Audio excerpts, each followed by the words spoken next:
আসসালামু আলাইকুম। আমরা যাচ্ছি গগনটিলা চা বাগান।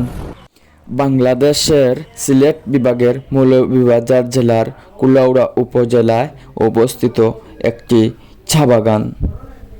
যেহেতু বাগানটি ব্যক্তিগত প্রপার্টি, তাই কিছু সময় অপেক্ষা করতে হচ্ছে। ধন্যবাদ। মৌলভীবাজার জেলার বেশিরভাগ ভ্রমণ বিভিন্ন সময় করা হলেও ভ্রমণের উদ্দেশ্যে এখানে কখনো আসা হয়নি। প্রিয় দর্শক, প্রকৃতি এদেশের আনাচে কানাচে কত যে সৌন্দর্য লুকিয়ে রেখেছে তা কতটাই বা আমরা জানি। আমরা মূলত ঘুরতে যাই কক্সবাজার, সমুদ্র সৈকত কিংবা পার্বত্য চট্টগ্রাম। সিলেট বিভাগে অপ্রকাশিত অনেক সৌন্দর্য লুকিয়ে আছে মৌলভীবাজার কুলাউড়া উপজেলায়।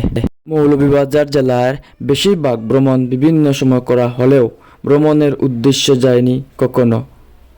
কুলাউড়া শহর থেকে মাত্র 6 থেকে 7 কিলোমিটার দূরত্ব গগনটিলা। টিলার উপরে ব্রিটিশ আমলের প্রতিষ্ঠিত চা বাগান, বাংলো ও দেখার মতো।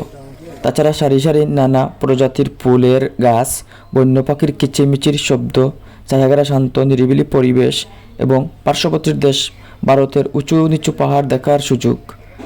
বাগান কর্তৃপক্ষ অতি যত্নের সাথে টিলাটিকে পরিপাটি করেছেন।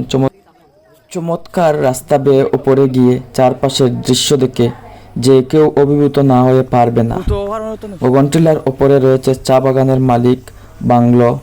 বেসরকারিভাবে বাংলোটি ব্যবহারের কোনো অনুমতি না থাকলেও আমলারা মাঝে মধ্যে এখানে ছুটি কাটাতে আসেন।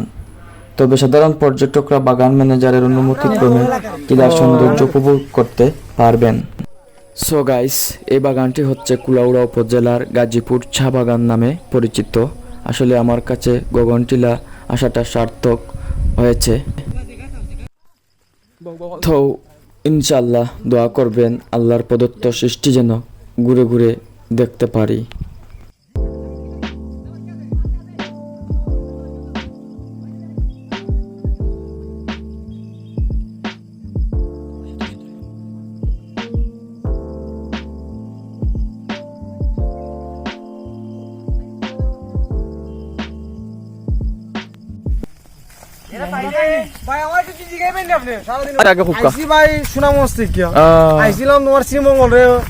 উদ্দেশ্য করি শ্রীমঙ্গল হওয়ার পরে তোমার এমন অবস্থান হয়েছে, আমরা খুবই বাজে অবস্থা। সারাদিন ঘুরার পরে বড় ভাই আসিলা কুলাউড়া, বড় ভাইয়ের সাথে যোগাযোগ করলাম, যোগাযোগ করে ইস্পাহানি চা বাগান আইলাম। ঠিক আছে, ধন্যবাদ।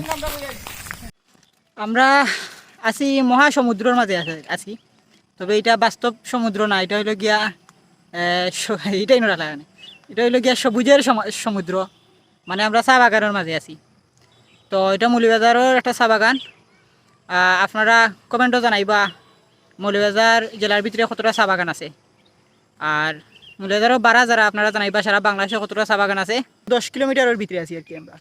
আপনারা পর্বত সিংহের মতো একটা দেখা পর্বত সিংহের মানে সুরঙ্গ পথ অনেক নিচ নদী পড়া যায় আর কি। তাইলে দর্শক দেখছেন যে উচ্চ পাহাড়ের উপর ছোট্ট একটি টিনের ঘর, পর্বত সিংহ জয় লাভ করার ফিল পাওয়া যায়। প্রিয় দর্শক, আপনাদেরকে আরো সুন্দর ভিউ দেখাতে পারি সেই কামনায় লাইক কমেন্ট করে জানাবেন।